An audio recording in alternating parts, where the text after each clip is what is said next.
الرجيم. بسم الله الرحمن الرحيم. تبارك الذي بيده الملك وهو على كل شيء قدير.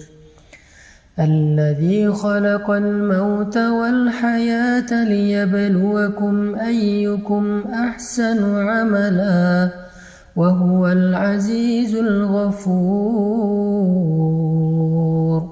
الذي خلق 7 سماوات طباقا ما ترى في خلق الرحمن من تفاوت فارجع البصر هل ترى من فطور ثم ارجع البصر كرتين ينقلب إليك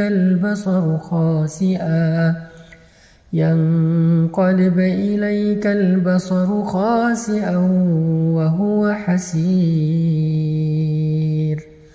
ولقد زينا السماء الدنيا بمصابيح وجعلناها رجوما للشياطين وأعتدنا لهم عذاب السعير. وللذين كفروا بربهم عذاب جهنم وبئس المصير. إذا ألقوا فيها سمعوا لها شهيقا وهي تفور تكاد تميز من الغيظ كلما ألقي فيها فوج سألهم خزنتها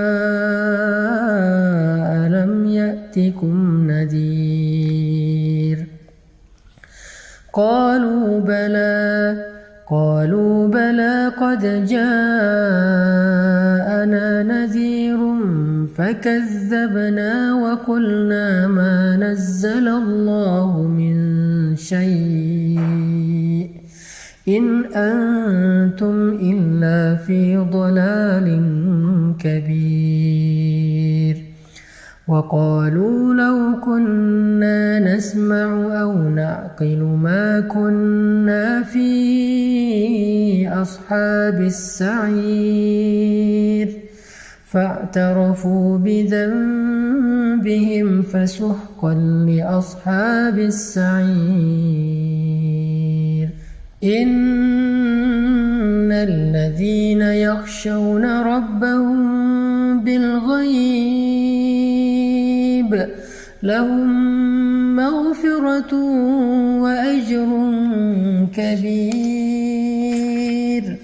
وأسروا قولكم أو اجهروا به إنه عليم بذات الصدور.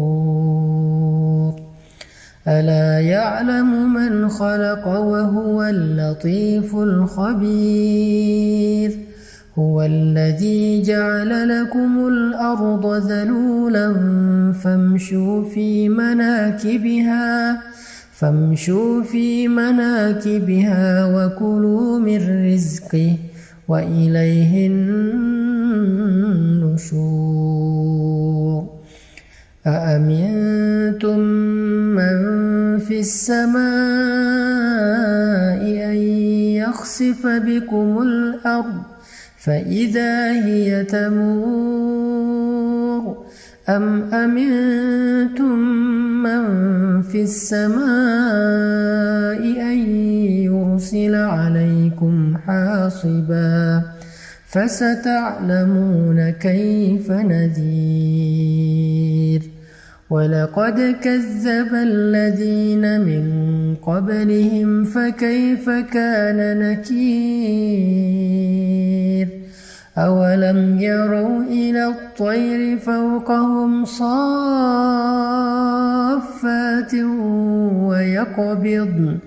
ما يمسكهن إلا الرحمن إنه بكل شيء بصير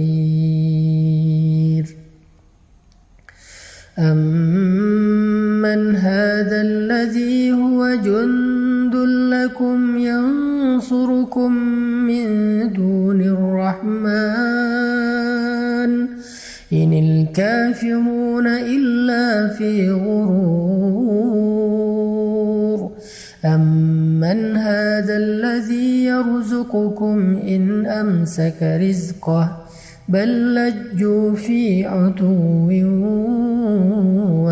ونفور أفمن يمشي مكبا على وجهه أهدى أمن يمشي سويا على صراط مستقيم قل هو الذي أنشأكم وجعل لكم السمع والأبصار والأفئدة قليلا ما تشكرون قليلا ما تشكرون قليلا ما تشكرون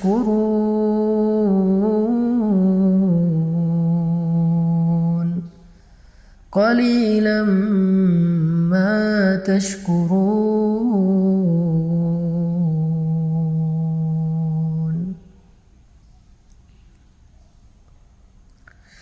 قل هو الذي أنشأكم وجعل لكم السمع والأبصار والأفئدة قليلا ما تشكرون قليلا ما تشكرون.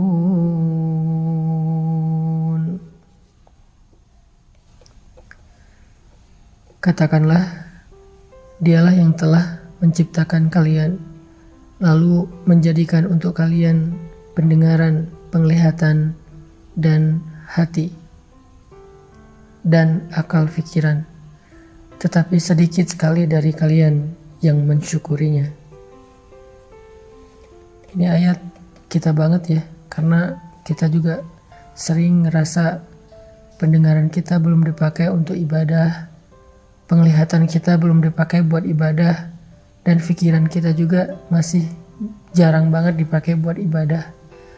Kita malah lebih sering memakai telinga dan pendengaran kita buat dosa. Kita sering menjadikan pandangan kita itu hanya melihat hal-hal yang dilarang oleh Allah. Dan pikiran kita sering lupa kepada Allah. Kita sering ingat hal-hal yang lain, kita ingat makhluk, kita terus ingat orang yang kita cintai, tapi kita sering lupa sama Allah. Itulah kenapa kita dikatakan qalilan ma tashkurun, sedikit sekali yang mampu kita syukuri dari nikmat-nikmat Allah. Ini salah satu renungan penting di surat Al-Mulk. Qalilan ma tashkurun, qalilan ma tashkurun. Qul huwallazi zara'akum fil ardi wa ilayhi tuhsyarun. ويقولون متى هذا الوعد إن كنتم صادقين قل إنما العلم عند الله وإنما أنا نذير مبين فلما رأوه زلفة سيئت وجوه الذين كفروا وقيل هذا الذي كنتم به تدعون قل أرأيتم إن أهلكني الله ومن معي أو رحمنا فمن يجير الكافرين من عذاب أليم قل هو الرحمن آمنا به وعليه توكلنا فستعلمون من هو في ضلال مبين قل أرأيتم إن أصبح ماؤكم غورا فمن يأتيكم بماء معين. Di ayat terakhir ini Allah nanya sama kita tentang kekuasaannya.